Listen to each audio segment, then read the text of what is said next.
Halo semua, di sini saya akan menjelaskan materi ekonomi kelas 10 yaitu tentang pasar. Sebelum itu, aku mau nanya ke kalian nih, kalian tahu nggak sih nama tempat bertemunya penjual dan pembeli untuk melakukan transaksi jual beli barang ataupun jasa itu disebutnya apa? Betul, nama tempatnya adalah pasar.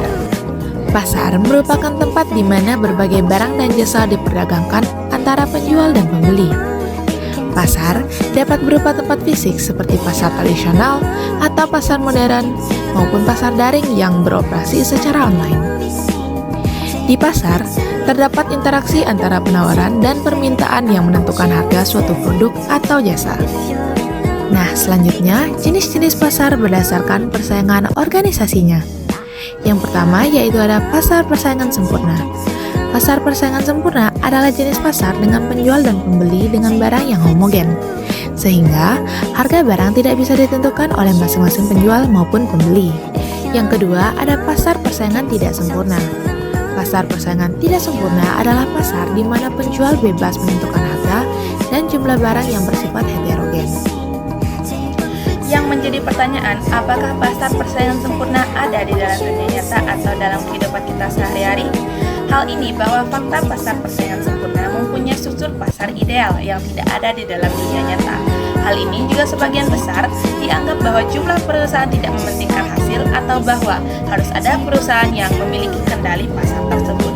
Nah, adapun ciri-ciri pasar persaingan sempurna yaitu yang pertama, ada banyak penjual, yang kedua, ada banyak pembeli, yang ketiga, penjual bisa keluar masuk dengan mudah, yang keempat, barang yang dijual bersifat homogen, yang kelima, setiap pihak bisa mengetahui keadaan pasar dengan mudah, dan yang terakhir, adanya kebebasan untuk mengambil keputusan.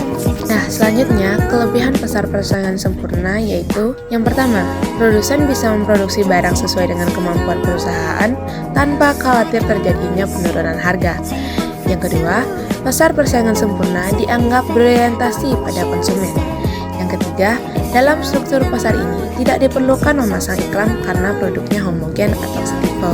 Nah, kekurangan pasar persaingan sempurna adalah yang pertama, keuntungan yang diterima dalam skala normal, sehingga beberapa perusahaan sulit menyediakan dana untuk pengembangan. Yang kedua, konsumen dapat merasa jenuh dalam pembelian, karena produk pada pasar adalah produk homogen, sehingga membatasi pilihan konsumen.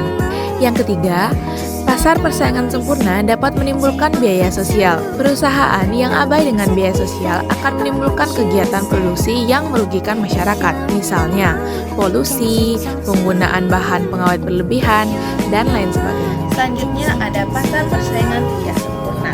Pasar persaingan tidak sempurna seringkali disebut sebagai suatu bentuk pasar yang tidak terorganisir secara sempurna.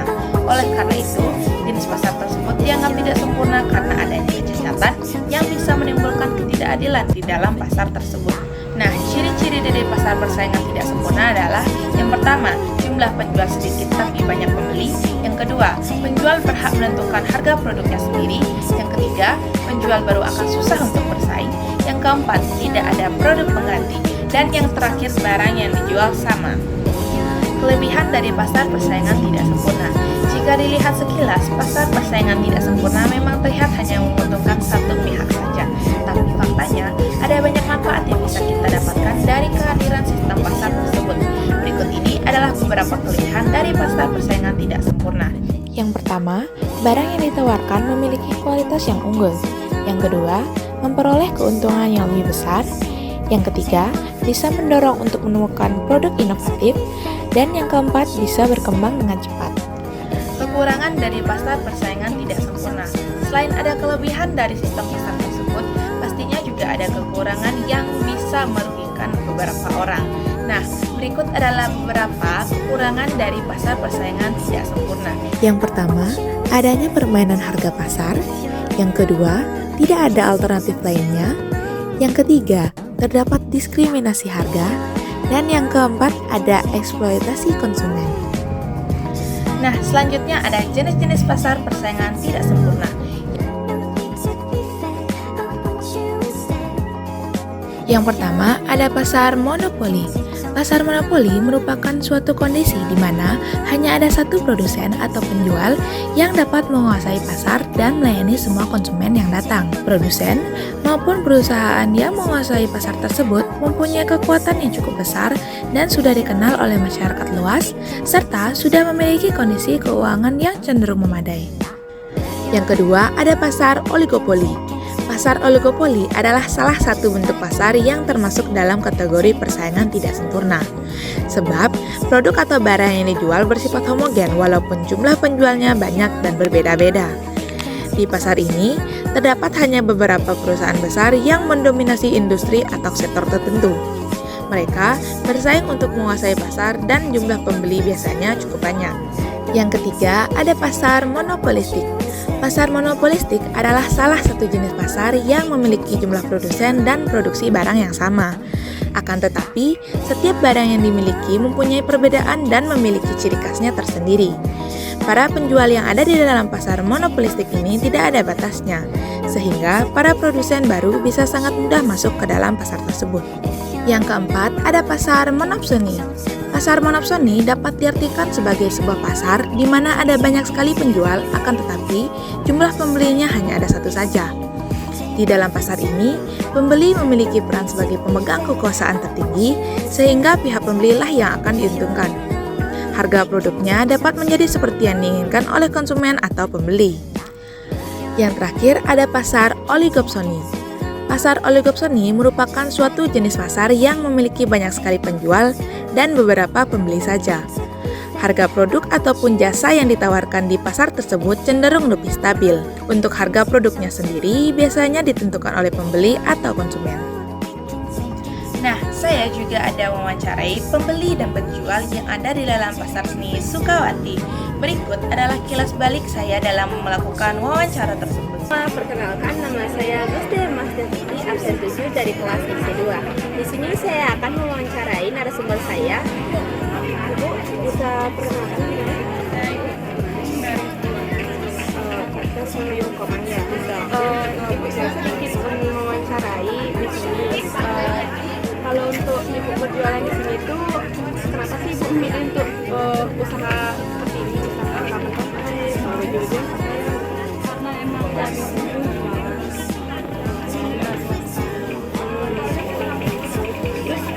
udah berapa lama ibu jualan? 5 tahun. Lumayan lama ibu ya. Ya dari kan sebelum corona berarti ya. Kira-kira ibu punya stand di sini aja atau ada jualan online gitu lewat media sosial? Lewat secara langsung aja ya bu ya. Perkenalkan, nama saya Gusti Mas Devini, absen 7 dari S2. Di sini saya akan mewawancarai salah satu pembeli dari pasar seni Sukawati. Sophie. Kalau Sophie itu fasilitas di sini selama berbelanja di sini itu lengkap terus barang-barangnya bervariasi apa aja tuh yang ada di sini?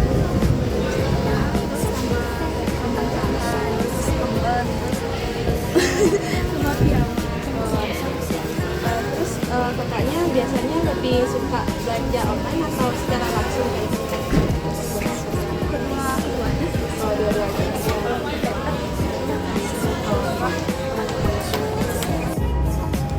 Sekian video yang bisa saya tampilkan. Saya tutup dengan bye semua.